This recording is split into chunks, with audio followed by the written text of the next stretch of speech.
कश्मीर में बहुत बड़ी तादाद में आज भी वो लोग हैं जिन्हें जब वैक्सीनेट करने के लिए टीमें जाती हैं तो वो टीमों के साथ लड़ पड़ते हैं, झगड़ते हैं।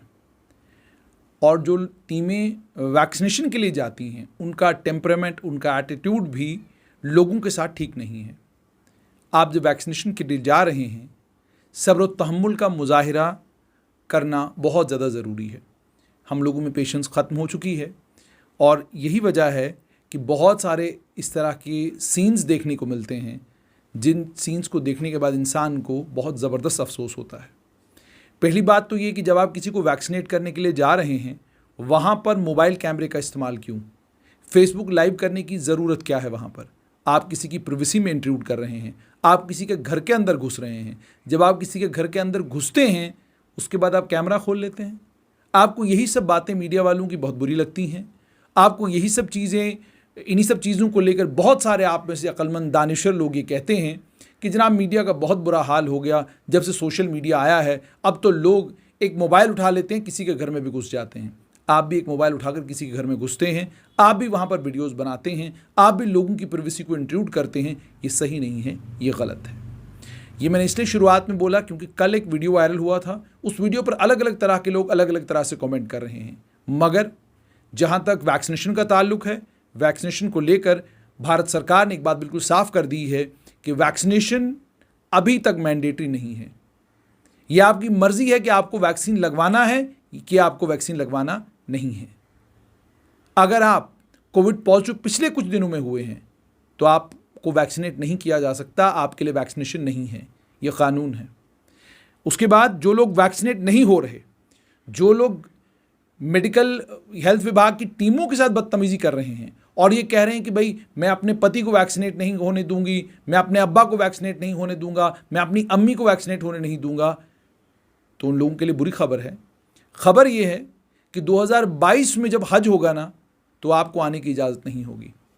अब ये मैं किसी ऑर्डर की बिना पर नहीं कह रहा, ये मैं इसलिए कह रहा हूँ क्योंकि सऊदी अरेबिया ने इस बार जो 2021 में हज होने वाला है वो जुलाई 17 से शुरू होना है।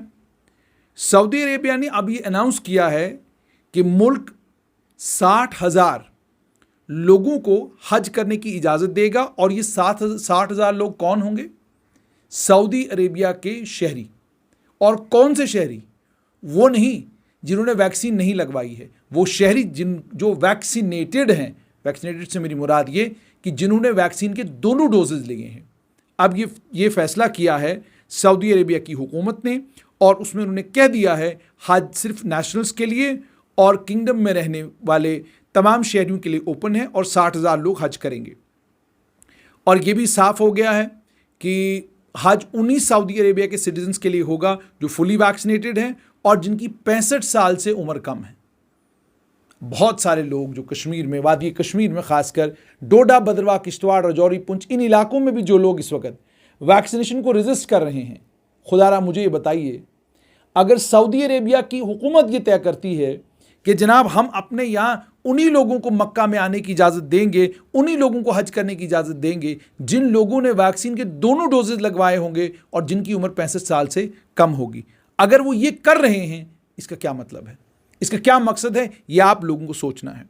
आपको ये भी मालूम है हर साल हज यूँ माना जाता है कि एक मुसलमान पूरी ज़िंदगी अपनी खून पसीने की गाढ़ी कमाई और उस कमाई में से भी वो पोर्शन, जिस पोर्शन को लेकर वो यकीनी तौर पर ये कह सके कि ये मुकम्मल तौर पर हलाल कमाई है, उस हलाल कमाई को वो अल्लाह के घर में, मक्का को खुदा का घर कहा जाता है, अल्लाह के घर का दीदार करने के लिए, वहाँ इबादत करने के लिए वो उस पैसे को सर्व करता है, वो उस पैसे को लगा देता है।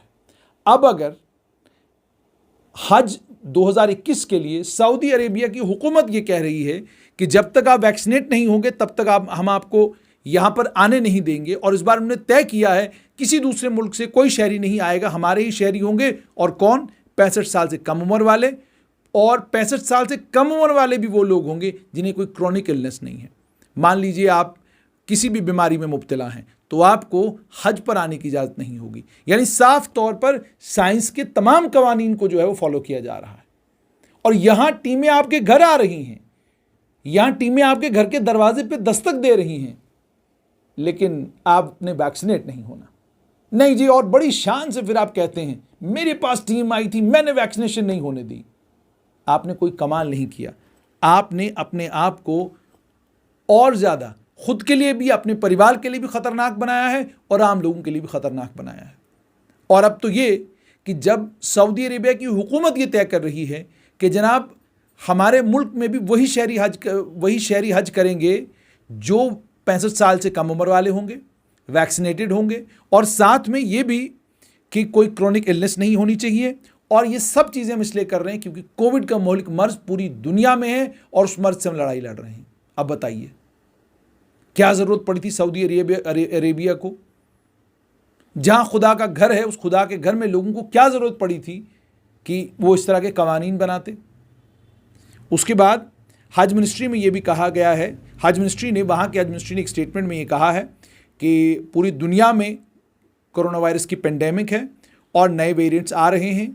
रेलेवेंट अथॉरिटीज़ ने, क्योंकि पूरी दुनिया की ग्लोबल हेल्थ सिचुएशन को मॉनिटर कर रही हैं, ये ध्यान में रखते हुए कि बहुत बड़ी तादाद में लोग हज करने के लिए आएंगे, लंबा वक्त हज में लोग जो हैं वो सऊदी अरेबिया में गुजारते हैं और अलग अलग जगहों पर जाना है, सफ़ा और मरवा के बीच में जाना है, और उसके अलावा कंकरियाँ फेंकनी है, वो बहुत सारी चीज़ें हैं। उन तमाम चीज़ों को करने के लिए भीड़ जमा हो जाएगी। जब भीड़ जमा हो जाएगी तो उससे जाहिर सी बात है ख़तरा किस चीज़ का है कि कोविड-19 की जो वेरिएंट्स हैं, आप अलग अलग मुल्क से आ रहे हैं, कोई डेल्टा वेरिएंट है, कोई फलाना वेरिएंट है, वो कोविड-19 के वेरिएंट्स जो हैं उनको, तमाम चीज़ों को ध्यान में रखते हुए ये तय किया गया है कि अब जो है हज वो सिर्फ और सिर्फ सऊदी अरेबिया के फुल्ली वैक्सीनेटेड 60,000 लोगों के लिए होगा और इतने ही लोगों तक की महदूद रहेगा। आप ये भी जानते हैं कि पिछले साल 10,000 मुसलमानों ने हज किया था। 2019 में हज के लिए 2.5 मिलियन हाजी आए थे। और उसके अलावा ये भी कहा गया है कि इस बार ये भी आपको मालूम है कि जो उम्रा की रिस्ट्रिक्शंस हैं वो कुछ कम कर दी गई थी और मस्जिद नबवी को जो है अक्टूबर में खोल दिया गया था। 20,000 पिलग्रिम्स जो हैं उम्रा पर रोज़ जा रहे हैं। 60,000 लोगों को इजाज़त है कि वो नमाज़ पढ़ सकते हैं। और उम्रा को लेकर आप लोग जानते हैं कि उम्रा करने के लिए आप बार बार जा सकते हैं, लेकिन हज का जहाँ तक ताल्लुक़ है वो साल में सिर्फ एक ही बार हो सकता है। अब ये तो एक बात थी। अब वो जो ऑर्डर आया है वो ऑर्डर भी आपके साथ में शेयर करना चाहूँगा। उस ऑर्डर में साफ तौर पर ये कहा गया है कि हज पर वही लोग आएंगे जिन लोगों के पास, हज पर वही लोग आएंगे जो सऊदी अरेबिया के सिटीज़न हैं। सऊदी अरेबिया के सिटीजन्स के अलावा किसी के लिए भी हज नहीं है। उसके अलावा हज कमेटी ऑफ इंडिया ने भी एक सर्कुलर इशू किया है। उन्होंने भी ये कहा है, चूँकि सऊदी अरेबिया की हुकूमत ने ये तय किया है कि कोविड-19 की पेंडेमिक के कारण उन्हीं अपने ही शहरियों को और अपनी रेजिडेंट्स को हज की इजाज़त दी गई है, वो भी लिमिटेड नंबर्स में। इंटरनेशनल हज जो है वो कैंसिल कर दिया गया है। अब बहुत सारे लोग, इसमें एक और चीज़ आप तक मैं पहुंचाऊं कि क्या ये पहली बार हुआ है? नहीं, पहली बार बिल्कुल नहीं हुआ है। इससे पहले भी तारीख़ इस बात की शाहिद है कि 40 दफ़ा हज जो है वो तारीख़ इस्लाम में 40 दफ़ा जो है हज को कैंसिल किया गया है। डिजीज़ आउटब्रेक्स हुए, पॉलिटिकल डिसएग्रीमेंट्स थे या जंगें थी। 930 से 940 AD का हज कैंसिल किया गया क्योंकि उस वक्त एक अटैक हुआ था। और उसके बाद 1831 में हज को सस्पेंड किया गया क्योंकि प्लेग के कारण लोग बीमार हो गए। और उसके बाद कॉलरा मक्का में 1846 में आया, उसमें 15,000 लोगों की मौत हुई, हज कैंसिल हुआ। उसके बाद दोबारा से कॉलरा 1858 में आया। उसके बाद बहुत सारे हाजियों को हज कैंप्स में इजिप्ट में क्वारंटाइन करना पड़ा। उसके अलावा भी आप तारीख़ पर अगर नज़र दौड़ाएंगे तो 40 दफ़ा जो इतलात हैं या जो तारीख़ है वो कहती है 40 दफ़ा हज कैंसिल हुआ है। अब सवाल ये है कि आप जहाँ जहाँ पर भी रहते हैं, आप राजौरी में हैं, पुंछ में हैं, डोडा में हैं, भद्रवाह में हैं, किश्तवाड़ में, कश्मीर के किसी भी इलाके में, मेहरबानी करके वैक्सीनेशन के लिए जो टीमें आपके घरों में आ रही हैं उनके साथ कोऑपरेट करें, वैक्सीनेट करवाएं खुद को। वैक्सीन बहुत ज़्यादा ज़रूरी है। वैक्सीन आपको कोविड-19 से प्रोटेक्शन प्रोवाइड करेगी। वैक्सीन आपकी बॉडी में कोविड-19 को लेकर इम्यूनिटी पैदा करेगी, और ये वैक्सीनेट जब आप हो जाएंगे तो हो सकता है, जैसे मैंने पहले ही कहा, 2022 में जब हज हो तो आपके लिए मैंडेटरी कर दिया जाए कि जनाब आपके पास अगर कोविड-19 की वैक्सीनेशन की सर्टिफिकेट है तो ही आपको अलाउ किया जाएगा। अगर आप वैक्सीनेटेड नहीं हैं तो आपको अलाउ नहीं किया जाएगा। ज़रा सोचिए कितना अफसोस का मकाम ये होगा कि आपको हज का मौका आएगा, पैसा आपके पास होगा, सब कुछ आपके पास होगा, रजिस्ट्रेशन आप कर लेंगे, और उसके बाद आपको मालूम ये पड़ेगा कि जनाब चूंकि आपने वैक्सीनेशन नहीं कराई थी, आपने रजिस्टर किया था, आपने उस वक्त हेल्थ की टीम के साथ लड़ाई की थी, आपने हेल्थ की टीम के साथ बदतमीजी की थी, आपने उनको घर से धक्के मारकर बाहर निकाला था, आपको उस वक्त अपने ऊपर ज़बरदस्त अफसोस होगा। उम्मीद और तवक्का ये कि आप जो आज सऊदी अरेबिया की हुकूमत ने तय किया है कि 2021 के हज के लिए सिर्फ और सिर्फ सऊदी जो शहरी हैं उन्हीं को इजाज़त होगी, बाकी दुनिया के लोगों को सऊदी अरेबिया में आने की इजाज़त नहीं होगी। साफ तौर पर इस और इशारा है कि सऊदी अरेबिया की हुकूमत साइंस को समझती है, साइंस को मानती है, और वैक्सीनेशन की अहमियत को बहुत ज़्यादा समझती है कि वैक्सीनेशन बहुत ज़्यादा ज़रूरी है, और वैक्सीनेशन की अहमियत के बाद भी ये समझती है कि उन्हीं लोगों को हज की इजाज़त दी जाए जो लोग फुली वैक्सीनेटेड होंगे, लेकिन उनमें कौन लोग जिनको कोई क्रोनिक एलिमेंट ना हो। तो अगर ये फैसला सऊदी अरेबिया की हुकूमत ले रही है तो आपको आखिरकार क्या चीज़ जो है वो वैक्सीन लगवाने से रोक रही है। मैं उम्मीद करूंगा कि आप लोग ज़रूर वैक्सीन लगवाएंगे, और ये वैक्सीन हेजिटेंसी और ये जो कहानियाँ, ये किस्से, ये गप्पे जो आप मार रहे हैं, ये गप्पे मारना बंद कीजिए, वैक्सीन लगवाइए।